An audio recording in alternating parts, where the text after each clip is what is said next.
Hey, what's up guys, this is Rohan, and in this video we are going to be creating this scene. This scene kind of took me some time to make, and I wanted to record this video while making this project, but the thing was that I didn't have a lot of time in it, and it already took me a lot of time. So doing that at the same time while recording it would take a lot of time, like more than 4-5 hours easily. So that's why I did not do it, but I will just break down everything so that you will understand everything and you can do that by yourself. Of course, this video is not recommended to any beginner or like someone who does not know anything about the application. It's mostly for people who have some grasp on stuff like, modeling, shading, lighting, stuff like that.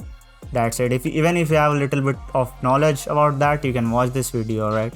And also it includes X particles, so keep that in mind, guys. The simulation which I have done is done by X particles. So if you don't have X particles, there's another way which you can use, is just by extruding. Is just making a polygon and fitting it inside the glass and then putting a liquid material on it. But of course in this video I'm not going to be talking about that. This will mostly be done by simulation, guys. Even if you have like real flow or something like that, you can use it. Any particle simulation tool will work. Without any further ado, let's dive right into it. So here we are in Cinema 4D. I'll just break everything down how I did it so that you could follow that as well. So let's turn everything off. Alright, let me turn the Redshift render view as well. Let's start with the glass. Alright, so I have this glass right here which you can see. I had a reference which I downloaded from the internet. In my modeling video, you can check out on my channel, I modeled a water bottle. That's how I do modeling of any other object.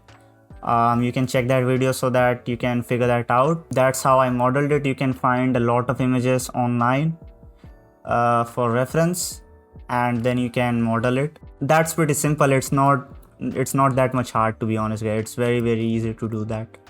Then I made the bottle again with a reference which is right here, which you can see, and I didn't like put a lot of texture and stuff on that, like a simple glass material. You can see a little bit here. That's why I didn't put a lot of textures and stuff on it, because you will not even see it. So what's the point, I just put a glass material on it. This is the one which I put on it. That's it. And I extruded both of these things. Alright, keep that in mind, because both of them are made up of glass materials. So you have to extrude when you are putting glass material. Always keep that in mind. Then we have the X particle simulation. Now if you have real flow or any other simulation tool, you can do that, but right here I'm just going to talk about how I did it with X particles. And also I forgot to tell, when you have modeled the bottle and the glass, put a subdivision surface on it if you don't know, and always create backup behind. Alright, I did that here with the bottle. And before you get into this beverage, alright, before you get into this, I actually forgot to talk about was adding these tags on the bottle and the glass. And what you have to do is right click on them and go to extensions in CDM and add XP Collider, and do the same on this glass as well, and you will have these tags. Now you can copy my settings. Normals should be set on any, bounce should be set on 2%, friction on 4%.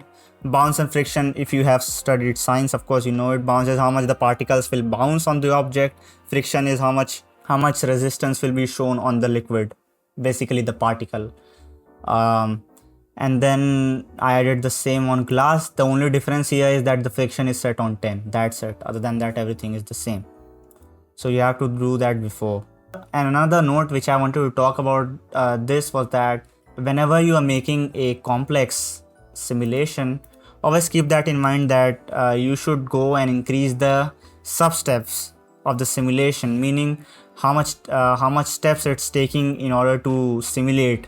So the lower the steps, it would be not accurate. So press Ctrl D and go to X particles and change the subframe steps to like 10, and then you will have more accurate result. So keep that in mind. If you have like this on 1 or something, a lot of particles will fall outside and stuff like that, guys. So keep that in mind. With the beverage, I have these things. So first I created this emitter. So this emitter is, let me show you where the emitter is. So here inside this I have an emitter, like you can see right here. Alright, The emitter shape is set to circle, and you can copy all these settings. I got this in default, so it might be different in yours. It depends on what the situation is, but these are the settings which I got on default. Alright, you can copy these things and disk radius and stuff like that. You can change the disk radius from here or either here. You just have this option right here to scale in or out. Then you have on emission. So in emission you have to set it on regular or hexagonal. Now I did it on regular because who cares, any of that works, so just randomly I chose. Then I did the spacing to 30%. Now 30% can be pretty low, but I think it worked in my case because the force which I was getting with keeping it on 30% was a lot. If I kept the number on like more than 50 or something, the force was not that much. The liquid was coming out very, very slow, so I didn't want to do that. Then I also don't have the emit all frames. I start the emission on 0th frame and then end it on 10th frame. 10 frames are enough right here. In my situation, if you have more spacing, then you have to increase the frames. All right, see how this thing works. When there's in regular emission, what happens is that when you have less spacing, the amount of particles which it throws, which it emits, is unlimited based on the spacing. All right, it will keep on emitting, all right, unlimitedly. There will be 30% space between the particles. All right, if you increase it, then the spacing will be increased. All right, then the number of particles will depend on how much the space is. Easy as that. If you increase the space, meaning you need to increase the amount of time the particles are being emitted. Easy as that. Lifespan, full lifespan. You can decrease the lifespan if you want, but I didn't want to do that because the simulation was only 90 frames, so what's the point, Speed, I got this on default. It might be different on yours maybe. You can copy this. All right, speed matters a lot. All right, speed matters a lot. How much force there is, everything that matters a lot. Keep that in mind, guys. And you can also do the random seed if you want some changes in the simulation a little bit, the randomness of the emission. You can do that. All right, other than that, I guess this was good for it. Now what I did was put a gravity. Now for gravity, you know what happens, like you don't have to change anything. Just click on nexus and create a nx gravity and you will get this, and default one is more than enough. You don't need anything else. All right, just keep it like this, you will get gravity in your scene. Then we have fluids. Now nx fluids is for fluids, of course, the name suggests it. What I did here was I guess I just increased the attraction to 20%. I don't know if that makes a lot of difference, but I wanted the particles to have more attraction so that they don't split up a lot. Then after the fluid is done, what I have is the foam. Now for creating a foam, you need to create XP emitter again. So you can create if you don't have any right now, first you go and select NX foam from here. All right, NX foam, then you will have it right here. Then create XP emitter. All right, you will have one. If you have nothing in here, you just click on add emitter and you will get one, and you don't have to change anything about the emitter. Just see these settings. Now this is a little bit hard to understand. You can copy my settings if you want, but I will just explain this very, very quickly. What happens here. Of course, I don't know everything right here. I'm not like an expert, but I just talk about things which has worked with me. All right. So now the main thing which you wanna have, what I did, you can have multiple different types of simulation. All right. Like especially in this foam category, you can have like a lot of different types of foams. First, you can create foam by the crest rate and the air rate. So I kept air rate on 0 and crest rate on 3. You can increase that if you want more foams. You can see like there's a little bit of foam. I actually put a material that is I decreased the opacity of it, so it kind of looks how it should look in reality. All right, and then of course you can kind of change that to your preference. Then live 200 frames, and it would not even reach that much, so there's no point. Radius 10, I kept it on default. Min speed, max speed. Now min speed and max speed, what it means is that how much speed it should be in when it creates the foam, meaning there should be a certain amount of speed in order to create foam. If you keep this like really low, then there will be more foams created. The reason is because like the range in which the foam is created is lot, so the foams which are created will be lot as well. Then the minimum crest rate. The minimum crest rate is basically, crest is how much movement, swirliness is there in your motion, meaning swirliness means like this, how much swirliness your simulation has. It depends on that. All right, now 50% will generate, and on above 60% it will stop, same as the minimum speed and maximum speed. So this is for speed and this is for swirliness. These two parameters need to be fulfilled in order to create a foam by the system. All right, these two are the requirements to be met. Now max impact and min impact, you don't need to know about it because it's for the air rate. You can do air rate as well. I did not do because I didn't require it. I tried doing it, but it was not giving good result. Most of the times you would not require it.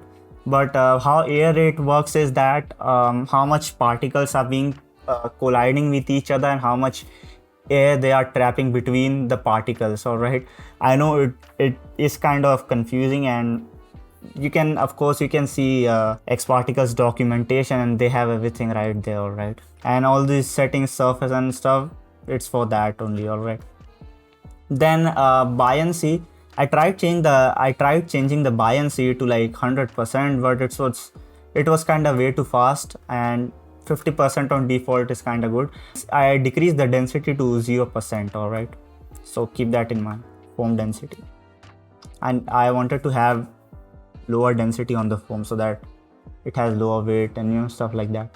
Then when I created the foam, then I created a kill. Now why did I create a kill? I'm gonna talk about why. And by the way, one more thing I forgot to tell, on NX scale, you have to select inside bounds. You have to select inside bounds and not outside bounds. On default, it's on outside bounds. All right, so keep that in mind. I have kill starting from this point. All right, above in this box, the particles which come inside this area will get killed. All right. So why I was doing this was that the emitter is below this box. All right, the emitter is below this box. You can check it. All right. Let me select the emitter and see, the emitter is right here and the box is little bit above. So what was happening was that I decreased the space so much of this emitter on the regular emission type. When you decrease the space a lot, what happens is that if the area is not big enough, what will happen is that your particles will go in like reverse direction. So they were kind of going backwards and they were filling the bottle, here as well. And why would you need it, right? Why would you need it? It will create more calculation time. It will just increase the amount of fluids that will fall in this, and therefore it will take more time for the simulation. That's why I did the kills, to save the calculation time and also to save the overall time of the timeline. All right, and then that's that. Now what I did was, if you want to render it, all right, now I'm gonna talk about lighting and stuff after that, but if you want to render on default, you can always turn on a dome light. All right, Redshift dome light from here.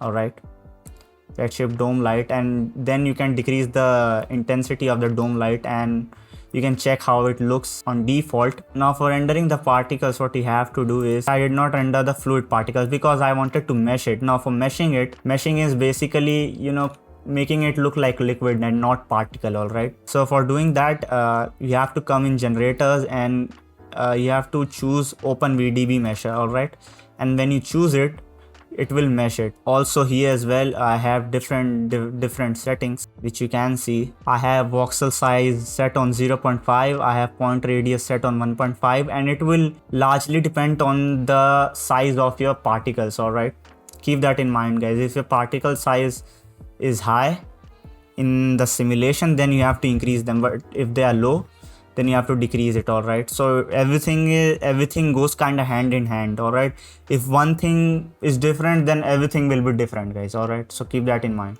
I would recommend to keep the voxel size lower number, because if you have like higher number, what will happen is that the fluid particles will kind of get outside of the glass, you know, because the voxel size is high and the point radius is low. So the voxel size does not know where the glass is, right, where the border of the glass is, so it just kind of gets out of that. All right, the particles know where the glass border is, but the voxel size does not know it. All right, so keep the voxel size low so that it kinda is equal to the point radius, you know, little bit bigger. That's it. It should be proportionate. All right, the point radius should be always higher than the voxel size. Keep that in mind. You can't lower this point radius below this voxel size.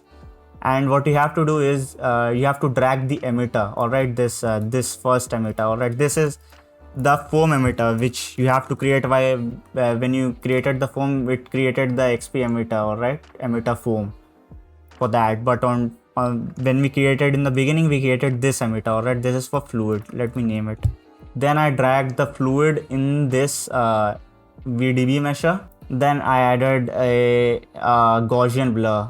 You can add a blur from here. Click in selecting any of the filters and then select the Gaussian. The median is on default, but you can uncheck it because it was like too much. So I only wanted the Gaussian blur. You can always delete it, but just uncheck it. Who cares, you know, if it's deleted or unchecked, both are the same, you know. And then what I did was put a Redshift material on that. So how I made this material was that first I went to create Redshift and I created the Redshift material and not the Redshift standard material. All right, because on Redshift material you get a preset to create water, and you can understand what I did. I just created the water, and then I went down, and in the refraction and transmission color, I kind of just gave it this little bit of orange, not fully orange, otherwise it will be like too much, little bit of orange color. All right, and another thing which I talked about is that how much lighting your scene has will change how much impact it has on your color. All right, if I have a lot of light in this scene, then the way this color will look of this beverage will be totally different. All right, now here the light is not way too much and it's kind of a darker scene, just like a light on the left side and on the behind. That's it, guys. All right, it's basically a darker scene and just two lights around it. It does not have a dome light. Keep that in mind. If it did have a dome light, what you have to do is increase the amount of saturation. All right, move this on the right side. But if you just have two lights, something like that, lower that, otherwise it will make it look really darker. Always keep that in mind, guys. And that's for the beer material. Everything is on default, just the water preset. Now let's move on the foam particles. All right, so for the foam particles you don't have to create this VDB measure, because I actually thought to do that, but I feel like it would take a lot of calculation time and I didn't want to do that. And it's already giving a good result. You can see foams right here. All right, it's really subtle, but it does the job. It looks really great if you have it like really subtle. So for that, what you have to do for showing the particles, all right, on default it will not show the particles on the screen, the foam particles. So any particles, if you make any particles on Redshift, it will not show on the screen. I guess it's the same on Octane and Arnold as well. So you have to apply a Redshift object tag, right click on it and then go to render tag and Redshift object tag, and then it will be applied. Then you have to go in the particles, select optimized spheres, and then scale it to like 0.3 or something like that, if you have completely followed me. All right, but this will highly depend on what you have done previously. All right, the scale, in some the scale will look a lot bigger, so I kind of adjusted in a way that it's subtle and not that big, and it's not too low that you can't even see it, so it's really subtle. On default the optimized spheres are in white color, but I didn't want to do that, so I created a material for this particle. So what I did was, again, I created a standard material. All right, standard material, Redshift material standard, and went inside it. And the only thing which I changed, all right, everything is the same. I just made this to white color. Keep that in mind. I made on default it's kind of like a gray in between white and black, but here I gave it complete white color. Then I came here in opacity and I decreased the I made it a little bit on the black side, gray but a little bit more on the black side. All right, you can see through it. So that's what I did. You can see the if I made it completely white, the foam would look like a particle, and I don't like it. You know, I tried doing it. It looked great as well. All right, it was not like really bad, but right here it's looking amazing, like how it will look in real life as well. But you can, you know, kind of do the settings as well and stuff like that. Now if everything is done and if you have followed everything, all right, everything is done right here. Then if everything is done and you are like satisfied with everything, you have placed everything, the simulation is looking good, then you can just cache it. For caching it, go to utilities and click on XP cache, and when the XP cache is created, just build cache. Then it will build a cache, and you will see on the screen there will be a pop-up. It kind of takes time, so keep that in mind, guys. Then I guess this part is done. Then I made this table. Now the table is like really easy to make. Alright, anyone can make with like basic beginner knowledge of modeling. Just created the top part of it and then I extruded down below. Alright, and you can't even see the below part, so it does not even matter. Just a little bit is more than enough. Alright, no one is seeing down below. Then on the table what I did was that added this wood material. Alright, wood material I actually got from Grayscale Gorilla. So either you can get a texture from any website and add this on the table, or you can also get Grayscale Gorilla. I'm not sponsored by them, but you know, it's just easy to, you know, do this rather than making everything from the start. You can do that easily. What you have to do is download a texture from Polyhaven or something like that. You can get free textures, and then just put that texture inside here in RS texture, then put that inside diffuse color, and that's it. You will get everything, and you can add some bumps and stuff like that. But I have talked about this in my Redshift video. If you can check that out. All right, you can check my Redshift shading video. I have talked about that there, so keep that in mind. And then again, the neon material is coming from Grayscale Gorilla as well. Again, you can create this easily. What you have to do is basically, alright, you don't even need these many nodes which they have given. Alright, they have just made it look better. That's it. You can go right here, and what you can do is go in base property. Alright, set it to pink, this pink color or any color you want. Alright, then you can come down and then you can go in overall and increase the emission weight to 3. Here they have done emission color and stuff like that. Then you can change emission color from here. So they are changing the emission color from these nodes, but you can do that by yourself. Just select pink color and you will get almost similar result. It's just better because they have done a lot of blending and stuff like that. But if you just need a simple pink emission, you can do that. Again, I've talked about emission in my previous video, in the beginner video, how I've created the emissive material.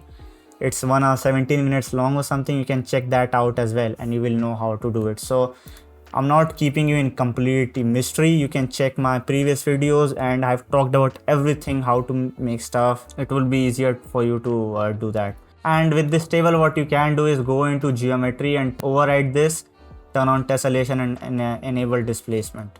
Alright, if you have displacement in your wood material, I had some and I did it. So then I created a neon light behind. The way I created is like, first I created a rectangle, alright, which was kind of small, 5 and 5, alright, and it's on the XY plane. And then I created n side. N side has only 3 sides, which basically makes it a triangle, alright, and that's it. And I just positioned it in a way that is behind it, and it kind of gives a really great look to it, you know, this scene.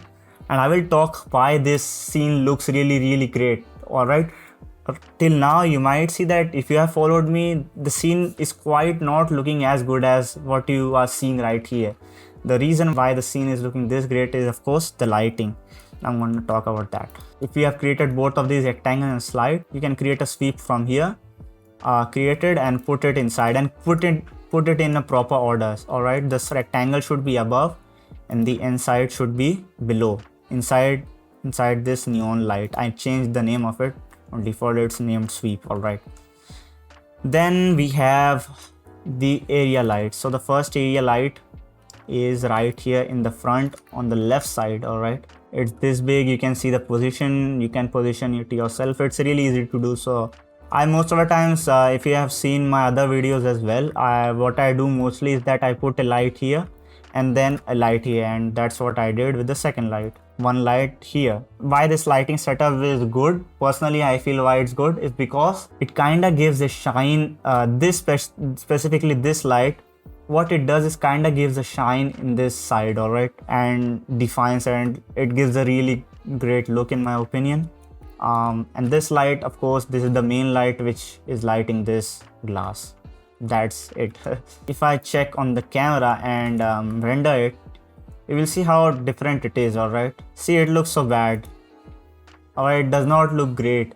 What made it so great is the next thing which I did, and of course this is the Redshift environment, and boom, it does the difference. It creates a whole lot of difference. See, from here to here.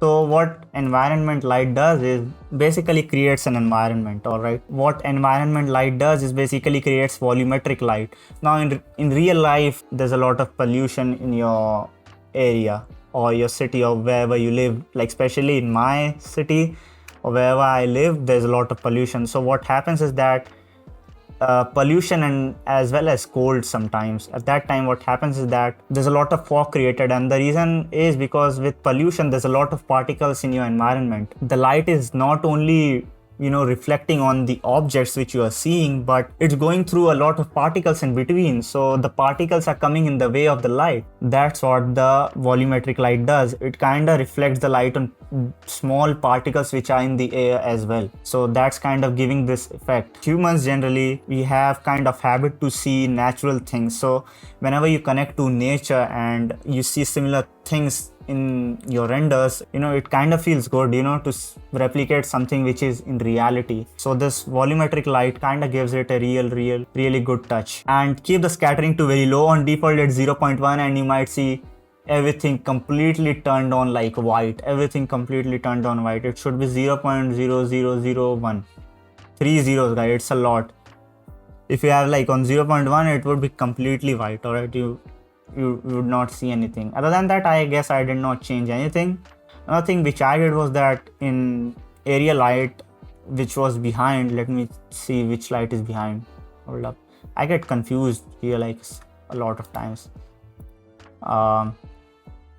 This light here which is behind, go down below in like details, and you will see this option of volume, and turn this off because we don't want the volumetric light shown from this light. I just want the volumetric light coming from this side. All right, and volumetric this environment, basically whenever I'm talking about volumetric light, basically I'm talking about environment light. So keep that in mind. Environment light only works if there are more lights. All right, it only works like that. If I had no light right here, the environment light, this and RS environment would do nothing, guys. It would have zero impact on your scene. So you have to create area light, all right, or something, not only area light, like stuff like dome light can also work. All right, and then I created a camera and angle like this. Pretty easy to do this camera animation, anyone can do it. The second camera is basically useless. I did not use it. It was just giving a top angle, so you don't have to make it. You can create as many cameras as possible, but this is the main camera which I created the animation on. So on 0th frame, this is the angle.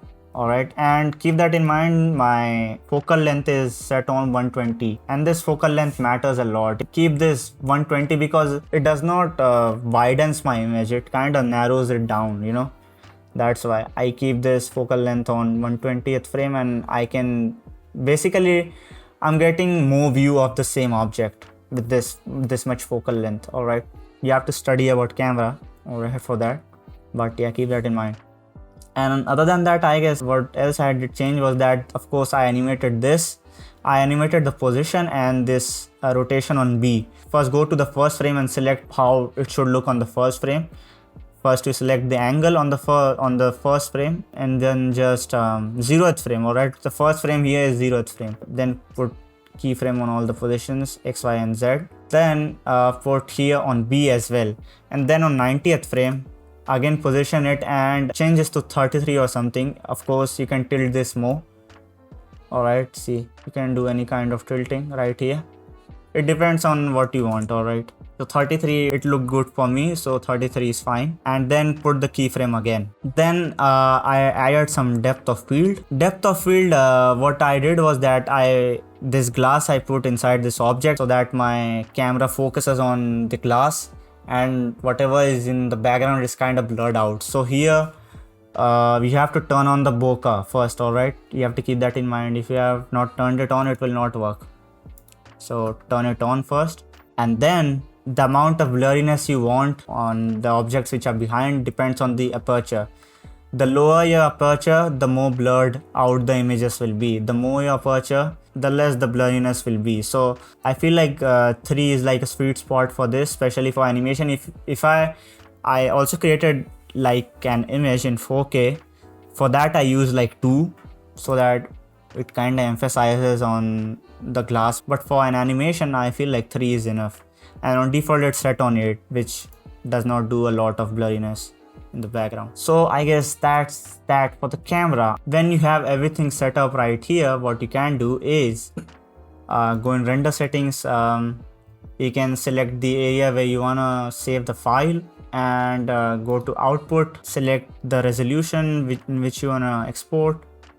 If you want to export any animation, you can select manually how many frames you want, 1 to 9, first frame to 90th frame. If you want to animate the whole timeline, then all frames of course, and if you want to do a single frame, current frame. Then in save, again as I said, you can select the path where you want to save. I would recommend to save in PNG or JPG, much required. Of course in still images these two are the only options, and even in animation do the same as well, because you will get a lot of pictures. What you can do is put that inside Premiere Pro or After Effects and make an image sequence out of it. You can check any video out on YouTube how to make image sequence. It will convert the images in a video. Then Redshift quality settings, I put the bucket quality on very high. In advanced I went inside here and I didn't change anything right here, but I added some motion blur, enabled the motion blur. Then globals, I changed this reflection to 8 and refraction to 12, because we have some refraction, so I just wanted more to happen. That's it. The more there is, the more the number of refraction and reflection will happen. So yeah, so I guess that will be more than enough. Other than that, everything is on default, guys, and just click on render from here and you will get the result. And if you are really confused and if you don't know the basics of these things, I would highly recommend to watch my previous video, guys. So guys, that's it for this video. I hope you guys enjoyed it. Feel free to like this video, consider subscribing to the channel if you want more of this stuff, and see you guys in the next one. Peace, guys. Thanks for watching. Bye bye.